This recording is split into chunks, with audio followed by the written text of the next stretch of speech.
is there is no central school of real estate. You don't get a real estate developer license. I mean, you get a contractor's license, and this license and whatever, but everybody's understanding of real estate is based on their experience, on their personal history, on their personal story, on their background. Just like I described mine, having seen all this, devastation in the industry. I have a specific perspective of that.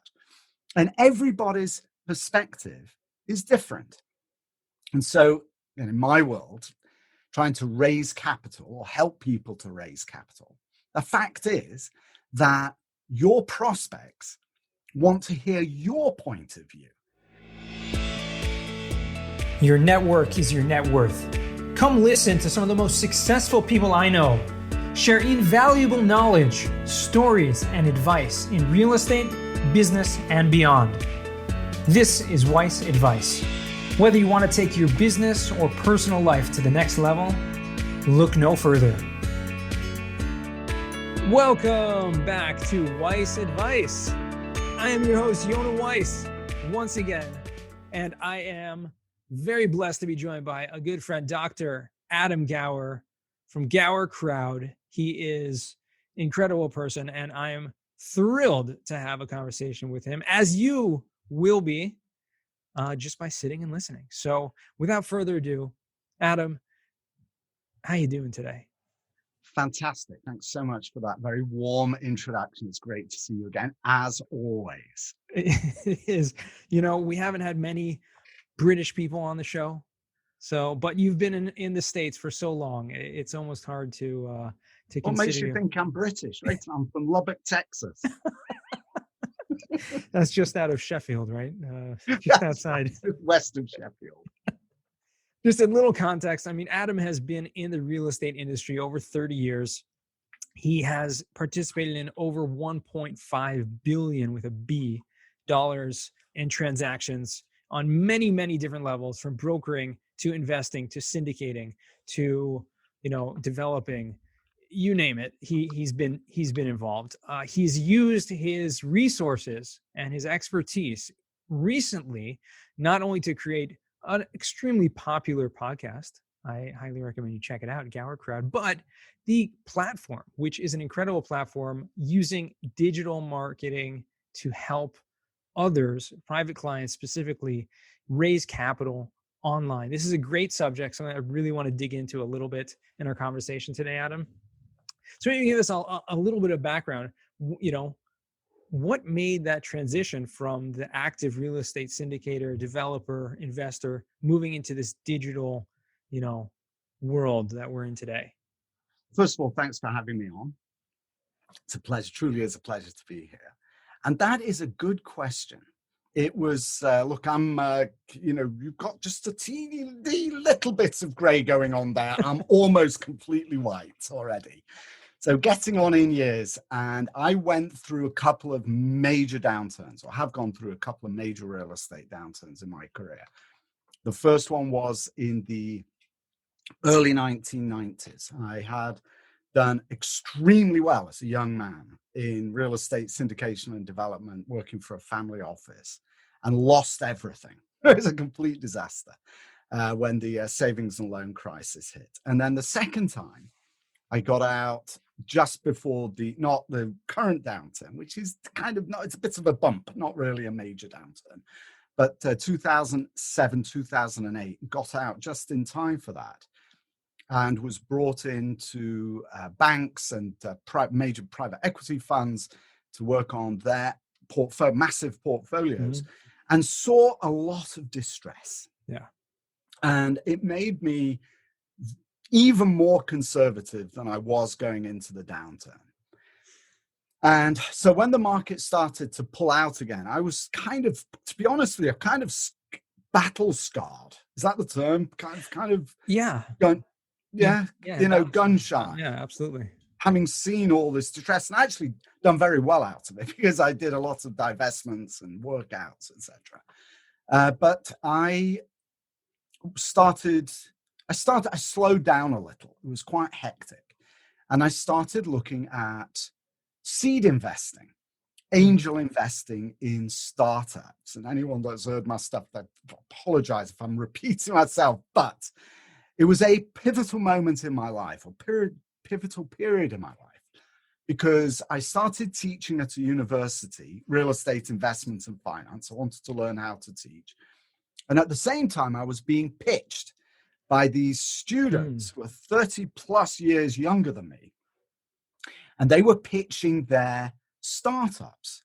Right. And they were speaking a foreign language. And it was the language of digital marketing. It was things like funnels and CTAs and CTRs and a whole world of acronyms. I had no idea, didn't know anything, totally foreign to me.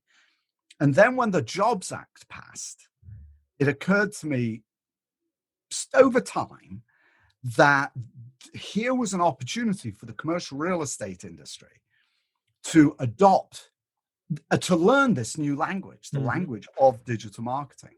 And so gradually, I kind of evolved into this space and have discovered quite a passion for it. I think it's an amazing, I love communicating. I love teaching. I don't like to patronize people by saying I'm teaching, but basically that's what you're doing when you're online. You're teaching people, 100%. and I really enjoy doing that. Absolutely. No, I totally relate to that. And I agree with you. It is a lot about when you're online, you're, writing posts and your blogs and videos and all this stuff. It really is. It's education.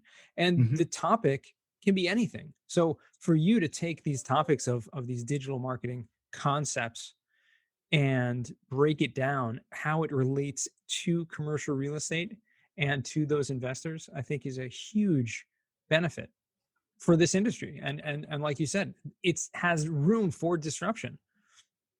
It certainly does. And, here's the thing. It's interesting because if you go online and you look up any kind of concept in commercial real estate, this is what we tell our clients and the students that buy my courses, whatever it is. If you go online and you look up multifamily housing or cap rate, for example, within a nanosecond, you'll get 100 million hits. Everyone opining about this topic. What's fascinating about real estate is there is no central school of real estate. You don't get a real estate developer license. I mean, you get a contractor's license and this license and whatever, but everybody's understanding of real estate is based on their experience, on their personal history, on their personal story, on their background. Just like I described mine, having seen all this, devastation in the industry. I have a specific perspective of that. And everybody's perspective is different. And so in my world, trying to raise capital or help people to raise capital, the fact is that your prospects want to hear your point of view. Right. So even though cap rate is talked about by 8 million other people, your prospects want to know what your understanding of that concept is, because it is going to be subtly different from everybody else. Hopefully. Right? Hopefully. Well, yes, it has to be. I think it has to be. Yeah, of course. I think it would be. If you were to ask 20, you got 4 questions at the end. Yeah. Right. To kind of prep me for that, although you haven't told me what they are. So I'm correct. A little bit nervous about that. What they are. But if you were to add one and say, what is the cap rate to every single person that comes on, I guarantee you would not get the same answer. Right. Everyone's going to give you a different answer. How do you calculate it? How is it used, et cetera, et cetera. So sure. It's all different. Absolutely. So you're essentially training or advising people how to share this knowledge in their own way. Is that basically what it is? That's exactly right. It's kind of, I like to think of it as extracting DNA. I'm a doctor, right? So what I do is extract DNA. And we do cold email list pruning. Okay. So a cold email is somebody who hasn't opened one of your emails for 90 days. And after 6 months, we like to run a series of emails just to see if they're still interested. You might have had emails like, we noticed you've not been engaging with us for a while. Click here if you still want to hear from us, right? And that's for domain reputations, very technical. So I send these out once in a while.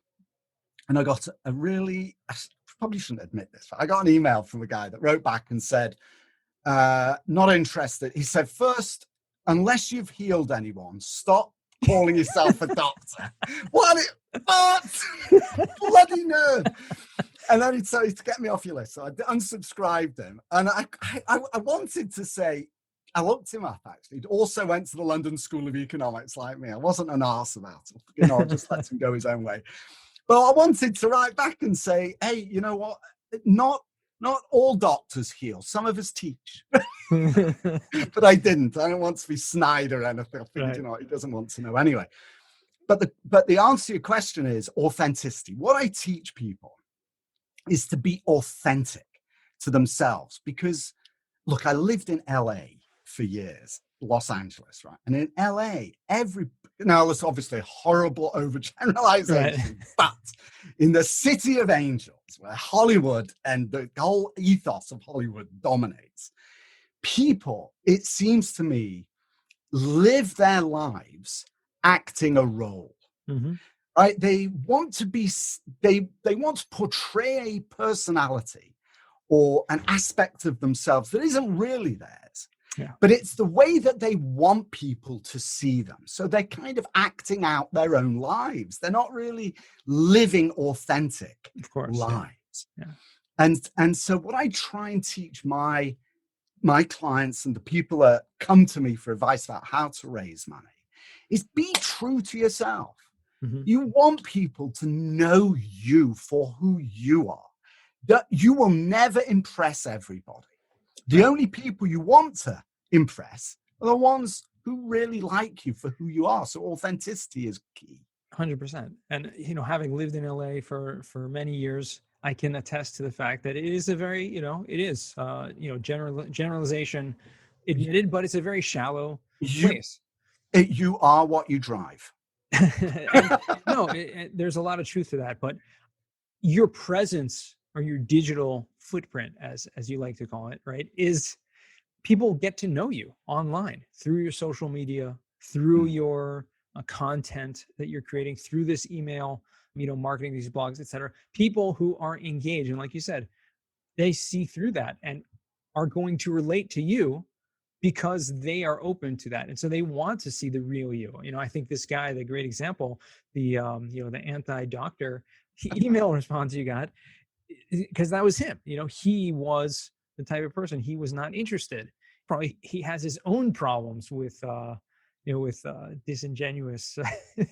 Yeah, who knows, right? I mean, look, what my son bought me when I got my PhD, my son bought me a lab coat. So I was actually thinking of doing presentations with my lab coat on. Right. That'd be taking a little bit. And stethoscope, but we can't get the whole thing going. Yeah, no, my father's he's a doctor of psychology. He's a psychotherapist. And he's got his doctorate, and so we made the jokes with him also because now he's a doctor. But okay, it has somewhat to do with the medical field. He worked in a hospital, etc. But that's there are many different types of doctors. I had a professor in I remember that insisted everyone call him doctor. Like it was, you must call him doctor. You can't not call him doctor. And someone once called him up and was like, can you please help me? Call him up at midnight. Doctor, I need help. I need help. I'm sick. House calls. I'm sick. That's funny. But here's the thing though about authenticity. So you talked about people seeing through it, but the end of the day, which is obviously a horrible cliche, again, just the world that I inhabit at the moment, particularly. And I'll tell you something, it's really difficult to be authentic. When I was doing podcasts, strictly audio, I really, really struggled with that. I love being able to see the person I'm talking to. I can interact. I can see facial expressions, nonverbal communication. It's really reinforcing, and it brings out for me the true me. Right? I'm not all nervous because I can't see them or whatever. Right. But the key in capital formation, when you're actually raising money, and the reason it's so important to be true to who you are unabashedly is because typically you won't close a deal without some personal contact. Now, In some cases, people will write checks and they will sign contracts without ever talking to you. You can do it all online, right? Sure. But in many cases, there will be a point of contact, and particularly if it's a big dollar investor, they will want to have a personal conversation with you. And so if at that moment of conversion, where you actually connect with them to carry them over the line from being a prospect to being an investor, if what they have seen and read and understood you to be online is different from the real you, they will walk away. Yeah. So it's really important to be true throughout everything that you do. And the only way to do that is to be true to yourself. 100%.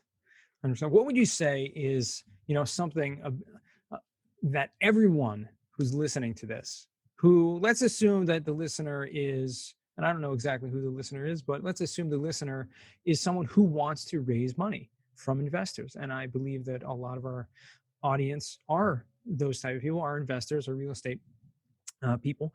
What would be the biggest advice you would give to them in terms, obviously we've talked about the authenticity of that, but in terms of actually moving to a more digital presence if they have not been until now?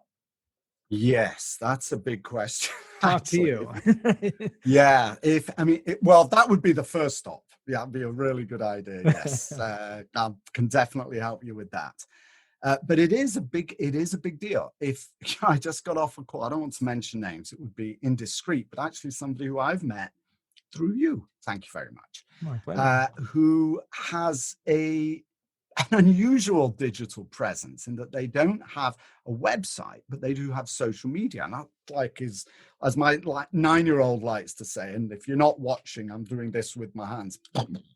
Like head explosion. You've got amazing followers on social, but no website. How do you do that? How do you do that? So if you have truly nothing, and I do see that, I'll tell you where I see it a lot actually, is old multi-generational families who are very, very successful in real estate and are used to pressing the flesh, meeting up and shaking hands and doing it all until now, right? They have zero online and zero understanding, but a kind of a general awareness. Really, the first thing you really need is a basic website with a lead generation form. Sounds complicated, but that's just a button that says, give me your name and email address, and I'll send you some good stuff. And some articles, some content on your website. That's the core of what will end up being the gravitational center of your capital formation efforts, because everything subsequent to that will point to it. So if you have an article on a website, like that one I just showed you, right before we started from our podcast last time, you can put posts on social media that will drive people to your website. Gotcha. So I'd say that's probably the minimum standard, is a website with a form on it to capture names and an article to entertain passers-by with. Very good. Yeah. Pretty basic. I appreciate that. That's very helpful. More helpful than people might think, because sounds very basic, but it really does start that process in the right direction. Especially if you want to be raising money online, which what you're talking about. And, obviously anyone who's listening to this can go to Gower Crowd, right? Go to Adam. We're going to put all the links in the show notes. He's going to tell us at the end how to find him, but you can find out tremendous amount of information on how to do this, because he literally gives courses and has written, extensive articles to show you exactly how to go about doing this. Well, thank you. Yes, indeed. I have. There's a lot of content on that website. There's tremendous amount. Yeah. Here's the thing. The difference between the old school way of doing it and the new school actually isn't a big difference. They're both sides of a mirror. The old school way, you would have a business card. And I haven't got any of mine because I don't use them anymore. But you'd have a business card and you'd hand it off to somebody. Here's my name, company name, phone number, and address. And why would you do that? That's so that you can follow up with that person. You would exchange cards, and Right. you'd be able to then follow up in some way. So that's really all your website is. It's just a digital Business card. business card. That's all it is, except the power of being online allows you to do a lot more than just share contact Sure. information, right? Well, yeah, I would venture to say, I mean, social media is the same in a lot of ways. And so I can relate to that person that you spoke about that had a lot of followers, a big digital presence through social media, but didn't yet have a website, because I was that person myself as well for a long time. I didn't have a website. Now, obviously, we have yonaweiss.com, which is pretty simple. It's pretty rudimentary. It's not that complex at all. But I only put that up for really the sake of those things that you're saying, to have a way to capture emails, to a way that people that want to find more about me can do that. But the social media does a lot of that as well.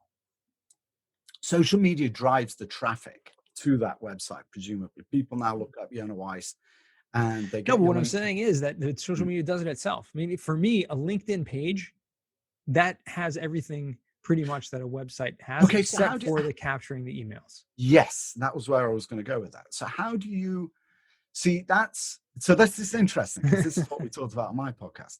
So in your case, you have to maintain a constant drumbeat of posting and communication with people. Correct. You cannot automate that. I mean, you could, I suppose, post automatically, but you can't communicate directly with people automatically that way. Whereas with email, you can. If somebody signs up and gives you their name and email address, I've probably signed up to your website. If I haven't, I'm going to jump on and see what you do. But when somebody signs up and says, Yona, I'd like to know more about you, and the way they say that is by saying, here's my name and email address. Mm-hmm. Do you now follow up with emails to them and send out newsletters? And do you have automated email sequences when somebody signs up? I mean, what have you got going? Because that is game changing when you do that. Yeah. So that's the next step, right? That's obviously the most important part of it. And, honestly, admittedly, I really don't have anything set up like that. And it was set up in a way, my website, that I could do that, and I use, have active campaign and these type of things where it can be set up to do. And I literally just haven't done it.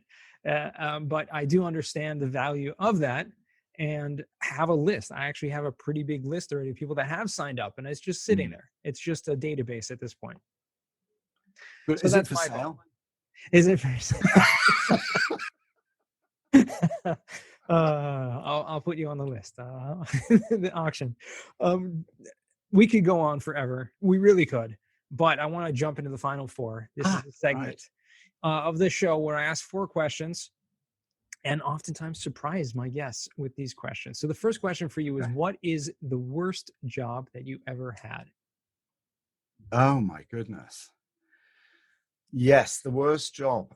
Well, okay, so just this off the top of my head, I can tell you probably, and there's probably been a lot worse if I really gave it some thought. But the first thing that comes to mind, when I first was in real estate, I worked for an electrician. I was 18. My job was to pull wires, and he would have me going up into attics and crawling underneath in not basements even, but crawl spaces under houses. And what I remember was not taking his advice to put on body overalls in the attic space one time, as I went out there, baking hot, no insulation, super hot, and filled with all this ancient fibrous insulation stuff. It wasn't asbestos, thank goodness. Some other ghastly material. And I ended up just covered in this stuff, and it was impossible to get out. It was horrible. Oh, wow. But anyway, so I've probably had worse jobs than that, but that's the first thing for whatever reason. That was a bad experience for sure. That's about 100 years ago. Yeah. Right. What's a book you've read that's given you a paradigm shift? Yeah. So you thankfully did give me a hint of that before we started. So I was able to get my head straight around that. And there have been actually a couple that I've read recently. And I'll tell you the one, I've actually got it on my book. I've actually got it right here because I'm trying to summarize it. It's there's a couple. One is Robert Collier's the Robert Collier letter book, written in 1936, I think. And then there's another one here, Claude Hopkins, Scientific Advertising by Claude Hopkins. And the reason that these are recent paradigm shifts for me is that being a relative newcomer, only 6 years or so to digital marketing, although I built some auto email systems over 10 years ago, but I didn't know I was doing it then. I have studied massively, and there are a lot of people that talk about digital marketing, and they describe it as though it were brand new, a new to the world digital marketing. What I've learned from these books actually is that the techniques and methodology that are employed in digital marketing are as old as dirt. These books describe the same exact methodology, the same exact human psychology, the same exact sales techniques, tactics, and strategies that are employed in digital marketing today from campaigns that they ran in the early 20th century. 1904, they go back to. Wow. So that to me was a eureka moment. This isn't new. This is wonderful. It really gave me greater confidence that what I was doing was strong and legitimate. Somehow, what can I tell you? Yeah. Incredible. No, that is quite incredible. We're going to put those books in the show. It's definitely going to add those to the list. Third question is, what is a skill or talent that you would like to learn? Oh, there's a few things I call it. I'd like to play the guitar. There you go. Wouldn't mind doing that. That's a good one. If I could do that. I don't know if that's really constantly on my mind.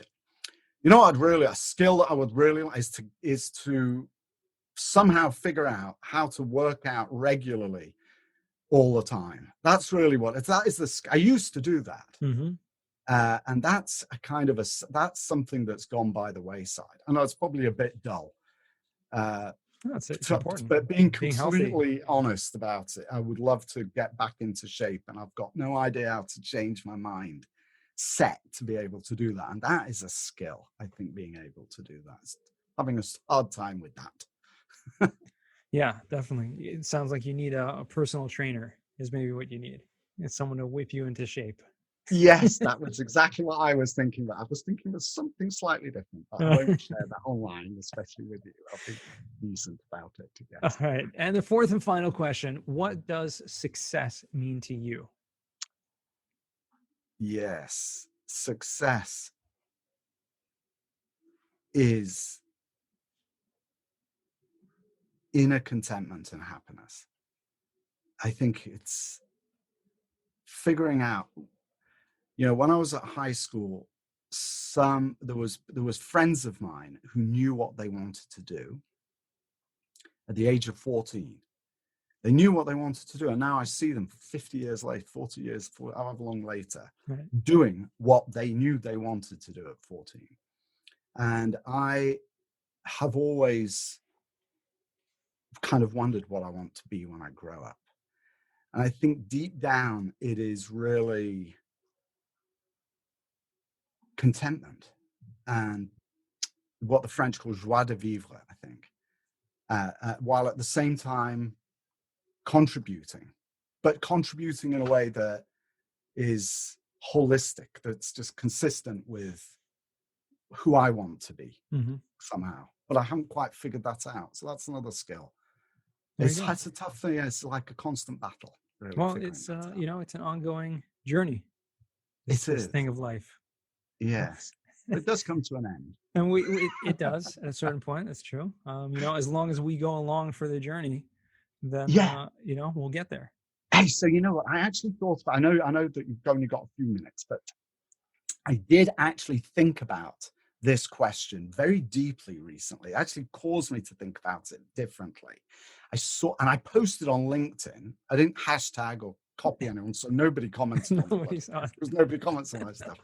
But I saw an article about a fellow who firmly believes he will live to be 180 years old. Right? It's like nanotechnology and this and that and whatever. And it got me thinking, gosh, if I knew that I could live another 100 years, right? Not that I'm guaranteed of it, but that I have the biological, mental makeup to be able to do that. How would I live my life differently today? So I know this is your show, but how would you live your life differently if you knew you had the biology for another 100 years? It's a profound question, and it's something that I really honestly think about a lot, because it's, I didn't see that article, but the fact that and in our religion, we understand that we really live forever. Like, there's a part of us, a soul, that is eternal and does not die. So this world is really kind of just a part of our journey, but it is finite and it does come to an end. However, I think the answer to that question is when you begin to live every day as if it's your last, that really on a very small scale, you begin to live that fulfilled life that you're thinking, well, how would I live differently if I lived 100 years? Well, how would I live differently if today was my last day? And so kind of flipping that over the script, you see how life plays out, because you make those choices and you do those things and don't react. You realize very quickly, anger and arrogance and all of these bad character traits that we're all innately built with are not that important, right? All these things, will this be important 100 years from now? No. So why is it important now? And so these are the kind of things, and I think the thoughts that I think about personally, to answer your question, how I would live differently. Yeah. Avoidance of stress is one thought that I have. And what came to me was the idea of slowing down. I would slow down, but this is a much longer discussion for 100%. For like this the is last, for was that the last question of the four? That was the last four. That was the last of the four. And so we'll have to have a follow-up. This is really for our Tanya discussion, as we mentioned before. I'd love to. That is an eternal discussion, actually. Exactly. So we could definitely have a follow-up episode just to discuss that. Adam, where can our listeners find you or reach out? Thank you. Yes, they can find me at gowercrowd.com. There's a contact page there and a gazillion calls to action. So just answer any of the, sign up for anything anywhere, and you'll be in touch. And if you want to actually email me, go to gowercrowd.com and hit the contact form there, and you'll get straight through to me. Awesome. It's been a pleasure. It really has, truly. This is a great conversation, which, I say a lot of times we could really go on forever, but, and I always mean it. And this conversation, we really could continue. But for our listeners, I like to keep it bite-sized. So thank you again for joining me, and look forward to speaking again soon. Enormous pleasure. Thanks for having me, Yona. Awesome. Well, and to our listeners, don't forget, the best advice comes only when you ask. Real quick, I have one question for you. Did you like this episode? If you did, I want to ask you a huge favor. See, the biggest thing that helps this podcast grow and that will spread this message to the whole world is that if you leave a review, a rating, and subscribe to the podcast. What that does is it basically tells the platforms that this podcast is out on is that you like my stuff and I'm doing something right. So take a few seconds out of your day, hit that subscribe button, leave a rating or review. I would be extremely grateful. Also, I want to hear from you guys. So I want to hear some feedback. If you have any questions for future episodes, please find me on LinkedIn. Send me a DM, a connection request, Yona Weiss, and I'd love to hear from you.